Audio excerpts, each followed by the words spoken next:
are the QCY T1s. Now, these are some very interesting earbuds that I've actually had some interest in for a little while now. Now, these earbuds, if you watched my impressions video, it's linked up there, you'll have seen me actually referring to these as Galaxy Buds alternatives. Now, to me, these are very good Galaxy Bud alternatives, and let me explain why. Now, starting with this case, it reminds me a lot of the Samsung Galaxy Buds case, and I like the unique design that the case came with. It doesn't have a cover. So, because it doesn't have a cover, it means that the earbuds have to be held down somehow, and that's through magnets. Now, these magnets are no joke. Like, they are practically no joke. I already covered them extensively in my impressions video, and I told you that they don't fall off easily. I've tried different case scenarios. I've shook them in a bag. I've done everything I could. It takes a very, very large amount of force to actually get these things to fall out of their case. And it's pretty nice. The case itself is just a very clean case. It doesn't have any branding or text at all on it, apart from the bottom where you have the model number, the name, and some other gibberish that God knows where these people actually get it from. And it also has a micro USB port as opposed to a USB Type-C port, which I would have loved. But then for the price, I won't complain too much. Now, this case is pretty nice. It's a 500 milliamp hour capacity, and it does pretty well. Now, outside of this case, these earbuds themselves are the main highlight of this review. So, these earbuds, when you take them out of the case, they come on automatically and start to actually pair to whatever Bluetooth device is available. Now, there's just this little thing I noticed to where if you want it to connect to your device immediately, you have to bring out the right earbud first. If you bring out the left, you will see the left earbud, but the left earbud will actually be looking for the right earbud to connect to it, because the right earbud seems to be where the Bluetooth signal is actually emitted. But annoyingly enough, if I bring out the left earbud and after a little while I just leave it out, you'll actually see your device say QCY T1 L, showing that it's the left hand side. So the left hand side is giving out a signal, but it's just refusing to connect. At least all of the times I tried it, it refused to connect. So just a little hack: if you want to get these things to work for you instantaneously as you put them out of the case, just bring out the right earbud first. If you're left-handed, well, I'm sorry, you just have to live with that. Now, how do these earbuds sound though? Now, from my testing, they sound pretty good.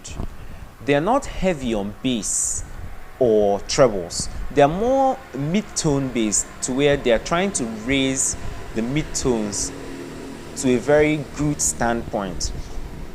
And the sound is generally fine.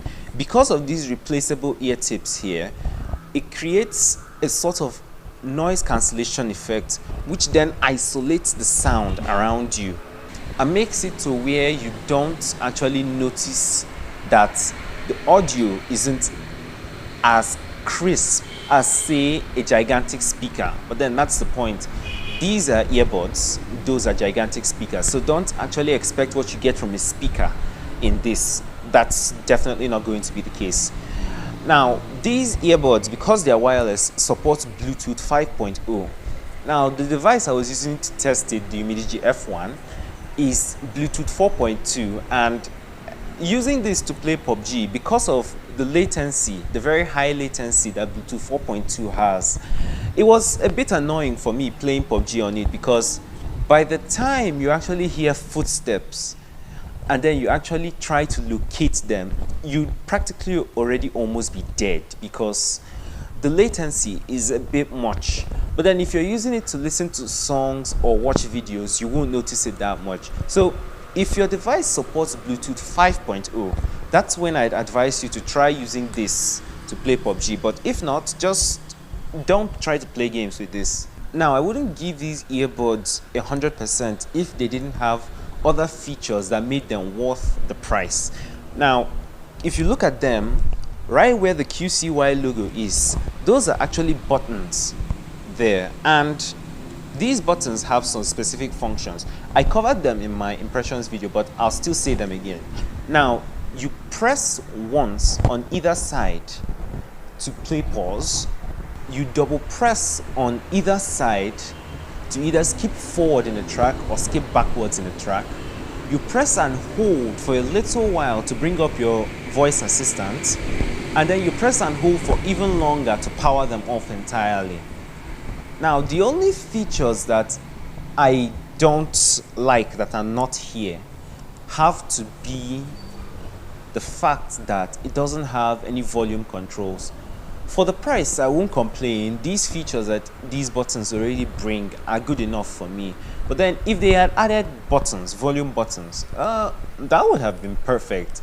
But right now, they cancel noise pretty well. So because of the sound and because the sound is pretty good, I don't actually find myself adjusting volumes up and down unless I enter a very bass heavy song or a song that is just pretty high in volume. Then I actually have to come and tone it down a little, and I don't really like high sound. So most of the time I'm playing songs with this at about, say, 40% volume, not higher than that.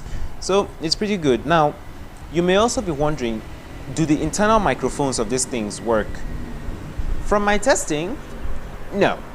I don't even think they have microphones at all. Even though when you look at them, at the lower end, or rather at the back, you actually notice some openings that look like microphone holes. But from my testing, they aren't microphone holes. I've tried making phone calls with these, and it actually requires me holding my phone close to my mouth before the person can actually hear me pretty well. But then audio coming out from the earbuds is actually clean and very good, so you hear what the person is saying very well. But then I don't think these have microphones. From my testing, at least, they have not shown any signs of having microphones. Another bug I saw that I didn't actually like was with the Google Assistant. Now, there was a time when if I call up the Google Assistant, I yell one command, it hears me, but then if that command requires me to say something else, like a second command, it just will not hear me no matter what I do. Most of the times it requires me to close the Google Assistant and actually reopen it for it to work. Very annoying bug, actually, I will not lie, but it's something you can live with. For me, I don't use my Google Assistant to do much of double commands. It's normally open this app, do this, do that, so it's just straightforward and never sideways. Now, if you were to ask me, Odima, you finished reviewing the Afrione Beats just recently, the video is up there, and you're now reviewing these. Which one of these two should I get if I was in the market? Now, how I'm going to tell you this is, which type of person are you? Are you someone that likes to have no wires following them around? Or do you like having the convenience of earbuds that are wireless? The two of them sound pretty good. I prefer the Afrione Beats because they are wired, and when I'm playing games like PUBG and others, the latency is not much, so I'm not bothered about getting killed without I myself knowing what happened or where the person was coming from. Other than that, if you tell me to choose a wireless earbud to get, I'll choose this. If you tell me to choose a wired earbud, I'll take the Afrione Beats any day. But for now, anywhere you see me and you ask me what type of headphones am I using, I'm definitely going to be using the Afrione Beats. These are just not for me.